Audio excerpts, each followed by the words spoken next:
ब्रह्मा जी ने गौतमी नदी के किनारे कई पवित्र स्थानों का वर्णन किया है ना? आज हम उनमें से 3 खास तीर्थों पर थोड़ी गहराई से बात करेंगे। ये है मातृ तीर्थ, अविघ्न तीर्थ और शेष तीर्थ। चलिए इनकी कहानियों और इनके महत्व को समझते हैं जरा। हाँ बिल्कुल।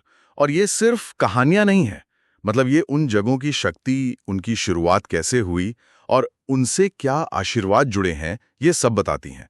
गौतमी तट की ये यात्रा एक तरह से आस्था और इतिहास का संगम है। तो चलिए शुरू करते हैं मातृ तीर्थ से। कहते हैं कि ये गौतमी तट पर है और यहाँ हर तरह की सिद्धि मिल सकती है, और इसका संबंध देवताओं और असुरों के बीच हुए एक बड़े युद्ध से जुड़ा जाता है। हाँ सही कहा।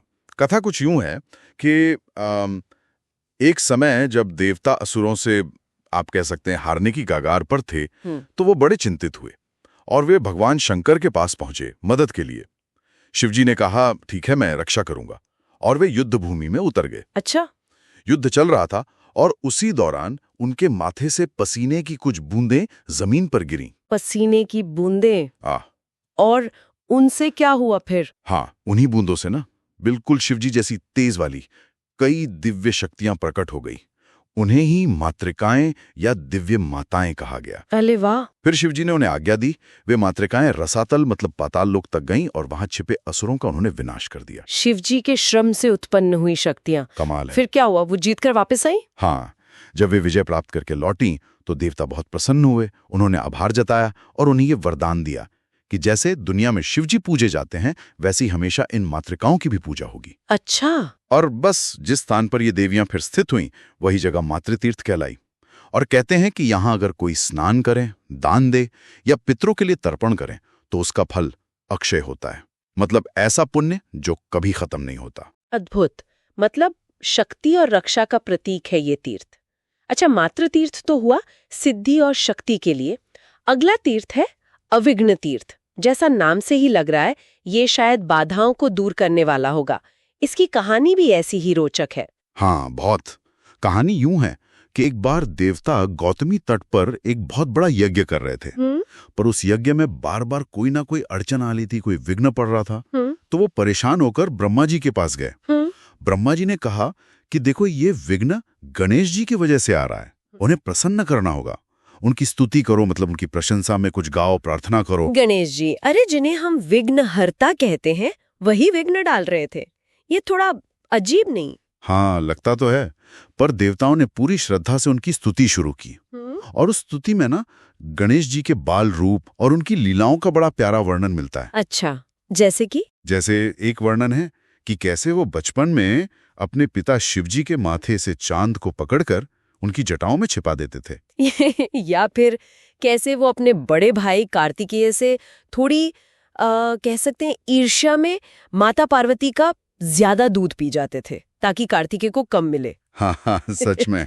हाँ। तो कहते हैं इसी मजाक में शिवजी ने प्यार से उन्हें लंबोदर कहा था, यानी बड़े पेट वाला। ये लंबोदर वाली कहानी तो मजेदार है।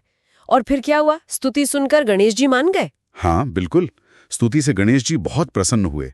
उन्होंने न सिर्फ वो यज्ञ बिना किसी बाधा के पूरा करवाया, बल्कि ये आशीर्वाद भी दिया कि जो कोई भी इस तीर्थ पर आकर श्रद्धा से स्नान और दान करेगा, उसके सारे शुभ कामों में कोई बाधा नहीं आएगी। वाह! और ये भी कहा कि जो इस स्तोत्र से मेरी पूजा करेगा, उसे कभी गरीबी या दुख नहीं देखना पड़ेगा। बस तभी से ये जगह अविघ्न तीर्थ के नाम से जानी जाने लगी। फिर अविघ्न तीर्थ से बाधाएं दूर हुईं। अब बात करते हैं तीसरे तीर्थ की, शेष तीर्थ। इसका नाता नागराज शेष से है और ये भी इच्छाएं पूरी करने वाला माना जाता है। सही कहा आपने।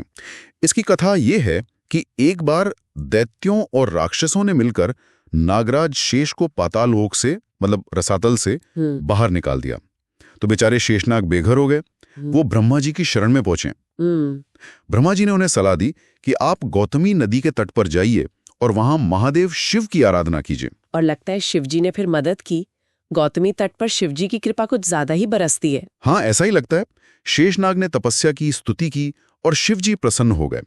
उन्होंने शेषनाग को शत्रुओं को हराने के लिए एक शूल दिया। ये एक तरह का बहुत शक्तिशाली त्रिशूल जैसा हथियार था। अच्छा, एक शूल? हाँ, उस शूल की मदद से शेषनाग वापस पाताल लोक गए और अपने सभी दुश्मनों का नाश कर दिया। और इसी से जुड़ा है ये शेष तीर्थ। बिल्कुल। कहते हैं कि शेषनाग के पाताल लोक में आने जाने से धरती में एक रास्ता सा बन गया और उसी रास्ते से गौतमी नदी का पवित्र जल पाताल तक पहुंच गया। वो धारा कहलाई पाताल गंगा। पाताल गंगा, दिलचस्प है। हाँ, फिर शेषनाग ने उसी जगह पर भगवान शिव, जो वहां शेषेश्वर कहलाए, उनके ठीक सामने एक कुंड बनाया और हवन किया। वही स्थान फिर शेष तीर्थ या नाग तीर्थ के नाम से प्रसिद्ध हुआ। और इसका फल क्या बताया गया है? मान्यता है कि ये तीर्थ रोग दूर करता है, गरीबी मिटाता है और आयु, धन संपत्ति और अंत में मोक्ष भी देता है।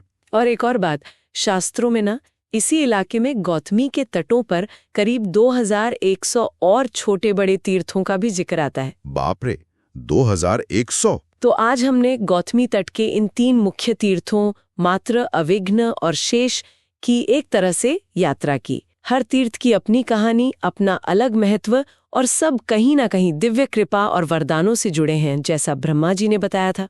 बिल्कुल।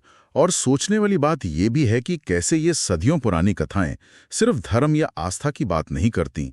ये भूगोल को, मतलब गौतमी नदी के तट को इंसान की गहरी इच्छाओं से जोड़ती हैं, जैसे शक्ति पाने की इच्छा, बाधाओं से मुक्ति की चाह, सुरक्षा और समृद्धि की कामना। सही कहा। ये कहानियां हमें पवित्र स्थानों की शक्ति पर और शायद अपने खुद के विश्वास की ताकत पर भी सोचने को मजबूर करती हैं।